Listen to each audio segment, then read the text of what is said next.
الحمد لله وبه والصلاة لأهلها أما بعد فأعوذ بالله من الشيطان الرجيم بسم الله الرحمن الرحيم كتب عليكم الصيام كما كتب على الذين من قبلكم لعلكم تتقون صدق الله العظيم আল্লাহ পাক রব্বুল ইজ্জত আমাদেরকে এই যে আগামী রমজানের মাসে উপনীত করছেন রহমত মাগফিরাত এবং নাজাতের যে মাসে আল্লাহ রব্বুল ইজ্জত আমাদেরকে উপনীত করেছেন এটা আল্লাহ তাআলার কাছে আমাদের একটা বড় পাওয়া।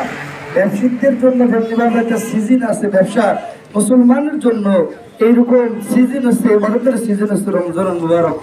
সুতরাং এই রমজানুল মুবারক মাসে বেশি বেশি লা ইলাহা ইল্লাল্লাহ এই জিকির করা এটা আল্লাহ তাআলার কাছে অত্যন্ত বেশি গুরুত্বপূর্ণ এবং ইস্তিগফার বেশি বেশি করা, এই দুইটি কাজ বেশি বেশি করা আল্লাহ তাআলার কাছে বেশি পছন্দনীয়।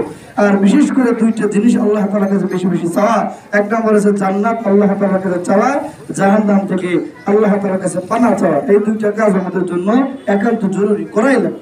সুতরাং ভাই আমরা তো সারা বছর অনেক গুনাহ করতে থাকি, কিন্তু আল্লাহ রব্বুল ইজ্জত রমজানুল মুবারক মাসে একটা নফল ইবাদত করলে অন্য মাসে একটা ফরজ ইবাদত করার সওয়াব লেখা আছে। সুবহানাল্লাহ। তো রমজানুল মুবারক মাস কত গুরুত্বপূর্ণ এবং মুসলমানদের জন্য একটা বড় অফারের মাস আল্লাহ তাআলার পক্ষ থেকে। সুতরাং আমরা চেষ্টা করব রমজানের পবিত্রতাকে রক্ষা করা। এই রমজানুল মুবারক মাসে তো হোটেল রেস্তোরাঁ আমরা খোলা না রাখি।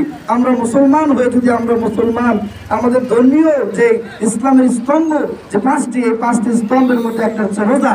এই রোজাকে আমরা যদি সম্মান না করতে পারি, আমরা রোজাদারের নেই যারা রোজা থাকতে পারি না, কিন্তু অপরের সামনে যদি আমরা খাই কেমন দিলে কেমন দেখায়। এজন্য হাদিসের মধ্যে আসছে রোজাদার ব্যক্তির সামনে খানা পান করা থেকে অন্য সবাই আমরা বেরিয়ে থাকবো। এজন্য হোটেল রেস্তোরাঁগুলো দিনের বেলা আমরা বন্ধ রাখবো, বাচ্চা কাচ্চাদেরকে রোজা রাখার জন্য নির্দেশ করবো। আমরা রমজানের পবিত্রতা রক্ষা করার চেষ্টা করবো, সবার প্রতি খেয়াল রাখবো। এগুলো আমার সংক্ষিপ্ত বক্তব্য আমি এখানে শেষ করছি। আসসালামু আলাইকুম ওয়া রাহমাতুল্লাহি ওয়া বারাকাতুহু।